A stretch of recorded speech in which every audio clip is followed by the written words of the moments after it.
The previous video that you might have watched on my channel was around the GH5 Mark II. And today I want to talk about more beginner cameras. So we have the GH5, the first version, the Mark I, and we also have the G85, also a great 4K mirrorless camera.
Hey guys, welcome back to another one of my videos here on my channel, Mr. Eddie Nunez. Now, I know that this is a drone related channel, or maybe even sometimes travel related. However, I want to start talking about cameras, as I mentioned before. The previous video that you might have watched on my channel was around the GH5 Mark II. And today I want to talk about more beginner cameras. So we have the GH5, the first version, the Mark I, and we also have the G85, also a great 4K mirrorless camera. Now, both of these are micro four thirds, and the reason why I'm discussing both of these cameras with you today on my channel is because as drone content creators, we're always looking to upload video, and sometimes we leverage our phones, sometimes we leverage a GoPro, which is not bad at all. But I want to show you, how much more you can get once you upgrade to a camera, whether it's a micro four thirds, whether it's an APS-C, or you jump right into the bandwagon and get a full frame camera. You're going to see a difference in quality, either or, with one of these professional grade cameras. Also, as a quick bonus, I just want to show you that because we're now shooting with mirrorless cameras and we're shooting, with DSLRs, we also can't forget about these. These are, camcorders which record onto a memory card as well, shoot 4K, and has amazing stabilization and zooming feature. I mean, look at this thing, can record up to 30 times zoom, 16 by 6 megapixels, 4K. We'll touch on this as well, but let's jump right back into the GH5. So I am leveraging my phone just because of my notes here. To record these videos, you don't have to be an expert and memorize everything. I think that people that memorize all the specs of a product or a camera, it's silly when you can leverage your iPhone or your iPad. So let's dive right into the G85. So the G85, which I'm holding here, is still currently sold for $697.99 at B&H. And it comes equipped with a 12 to 60 millimeter lens. So this is sold as a kit. So you may find it difficult to purchase this camera, but you can still find it in other websites available. I know B&H currently has it as back order, so you should be getting it in a few days if you decide to order this camera. But let's talk about the specs of this camera. So this is another micro four thirds camera. Micro four thirds is not an outdated technology by any means. If you saw my GH5 Mark II review, you would see that I spoke so highly of the IBIS, the in-body image stabilization. The micro four thirds sensors make it the best in class in terms of IBIS because of the sensor size. So when you go into a full frame camera, you may not have the best IBIS because the sensor is bigger, and they may not have that, that range or dynamic stops to do all those, 16 stops, 12 stops, whatever it is of IBIS. So micro four thirds is the way to go when you want the best IBIS. The sensor resolution on this, it is 4K, at 16 megapixels. And of course, it does have a crop factor because it is micro four thirds, but crop factor sometimes is a positive thing because you can reframe your subject so many different ways, and you can actually have the ability and the power to punch in. So for example, like I mentioned, this camera comes with a 12 to 60 millimeter lens, right? Well, when you take into consideration that crop factor, now you essentially have 24 to 120 millimeter lens. That's almost like a 70 to 200 on a full frame. I mean, that's fantastic, and definitely will have its case use scenario when taking it out on the field. This camera does have a mechanical shutter and an electronic shutter. Of course, bulb mode for photos. So it has all the capabilities of just any other ordinary camera. For photos, it does have opportunities because I'm reading here in my notes, you can shoot up to 9 frames per second at 16 megapixels, which is the highest quality. So if you're looking to take some, fast-paced action, sports, or animal photography with this, just understand that 9 frames per second is your limitation when in burst mode. A traditional camera can capture 30, 50 frames a second when in burst mode. The camera does shoot RAW for photos. You want to shoot in RAW when obviously shooting in photos so you can really take advantage of the dynamic range and pull in the details as you want. Now let's talk about the videos. Videos on the G85. So it does record in 4K like I mentioned. It has a single codec of H.264 and it records in MP4. Versus the GH5 Mark II, you have various codecs. You can shoot in H.264, H.265, you can shoot in MOV.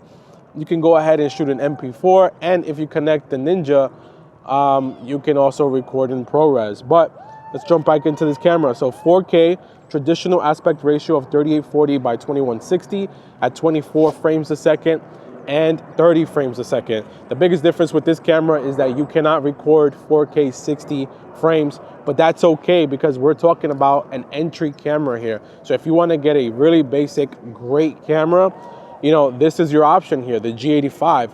Something else you can consider when thinking about the competitors is you can look at a Canon M50 or even the Sony APS-C lineup, which is the A6000 series. But when you look at the price point difference, I mean, here you're getting a whole kit camera for about $600. And when you jump over to the Sony or Canon, now we're talking about over $1,500. So double the price of this camera. So if you can get your hands on the G85, I would highly suggest it. If you're a person that shoots with an Osmo Action, if you're a person that shoots with a GoPro or your phone and you want to take it a step up, you want to up your game a bit, this is an excellent camera, the G85. And micro four thirds, just to show you, this is the sensor here on a micro four thirds camera.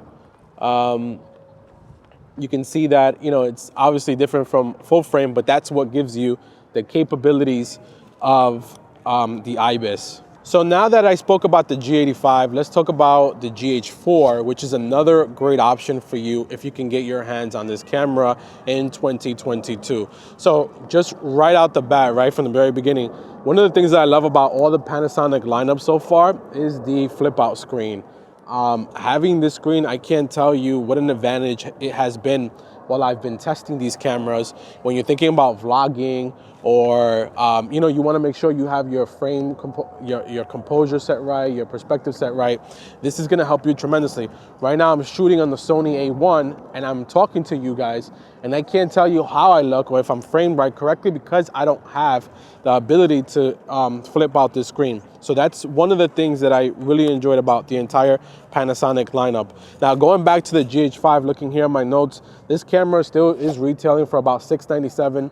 The GH85, like I mentioned, was around $650. However, it includes a kit lens. So this is obviously a step up, right? And this is about $700, like I mentioned, but without a lens. So no lens, just body alone. You'll have to get your own lens for this camera separately.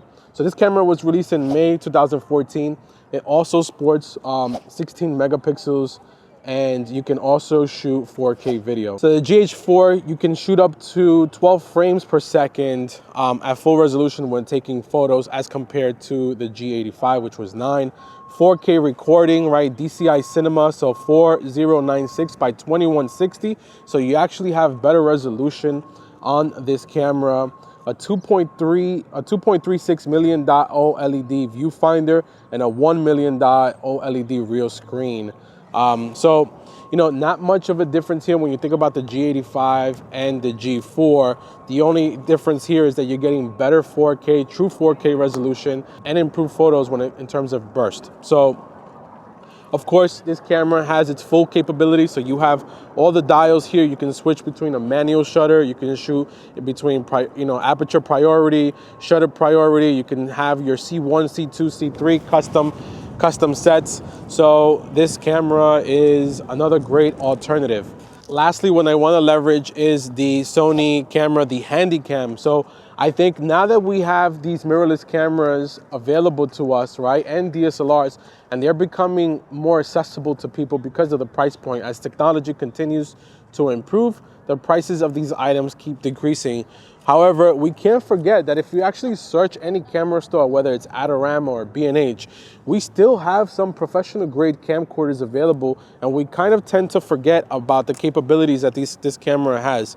I mean, look at this screen here at the full brightness. I think this screen, and don't quote me on this, but it must be around 1,000 nits because I can see everything clear as day without a problem. 4K, the ability to shoot 4K Wi-Fi. Recording internal to a memory card. The ability to record internally to a memory card and pop it right into your computer. The stabilization on this thing is optical stabilization. It is impressive. And even better is 20 times optical zoom. 20 times optical zoom, all on, one camera. And how lightweight this camera is truly going to benefit you when shooting. And I want to just take this off and just show you what this camera looks like, just straight, in its raw contents. I mean, look at this baby. Like, we truly can't forget about these cameras. It is quite impressive. And if you want to take photos, I had one of these myself back in the days, not a 4K version, right? This is when these camcorders started first becoming digital. But these things even take photos. I mean, you can shoot 16.6 megapixel photos on this camera. So very impressive. So we talked a lot about cameras so far on this channel. We started with the GH5 Mark II. Then we just reviewed the G85 and then the GH4 and also the Sony Handycam that also shoots 4K. Which camera is best for you? Well, that's up to you to determine. 1, what is your budget? 2, what is it that you need? And 3, how advanced do you want to go? There's no right or wrong answer here. I always say to this, even to myself, is that you can have the best camera in the world. However, if you don't know how to leverage it from the color science, the post-processing, setting up your shot, your composure, just all of that stuff matters. And it's not really about your camera. It's more about you as the creator, what can you capture and how you can edit and how can you share your story with your audience.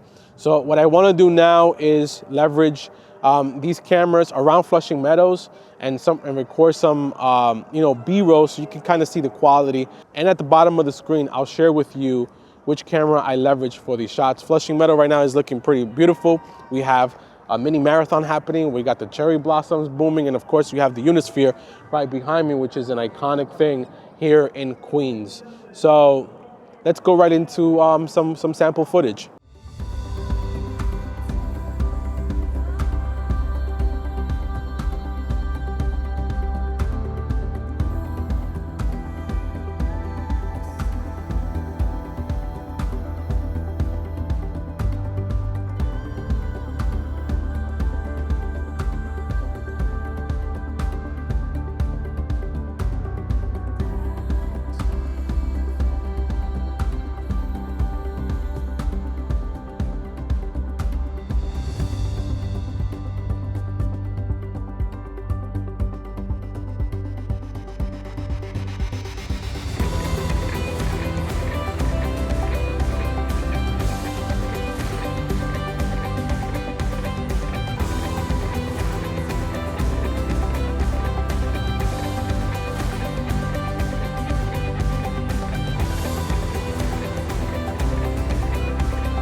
So that's gonna be it for me here today, talking about this Panasonic lineup and of course that Sony camera. At the end of the day, don't be afraid to look at these older cameras. You know, when I first started getting into the camera realm of things, because the drone introduced me to this, I looked on eBay, I looked on Craigslist. Sometimes you can find a heck of a deal on these older cameras, and it's okay to pick one of these up. As long as you check the sensor, as long as you check the functionality and it's still good, go ahead and feel free to buy one of these cameras. You can't go wrong with it. I had a pleasure shooting with these. I think the technology is still very relatable in 2022, and you can't go wrong with it. If you have any questions, comments, feel free to drop them down below. I'll make sure I help you out and answer them. Also, I want to once again give a huge shout out and thanks to Flight Fanatics, the CEO, James Earl, for allowing me the opportunity to test these cameras the last 4 weeks. I fell in love with the GH5 Mark II, and it's in my cart in B&H. I'm just waiting for, I don't know, extra cash flow, another bonus sale. Maybe if they even throw an extra memory card in there, it's gonna incentivize me to hit that purchase button because it's such a sweet camera. So thank you guys for watching. I know it's probably a pretty long video, but very informative. There's chapters as well below, so you can skip right to the information that you're looking for. I appreciate you watching, and until next time, peace.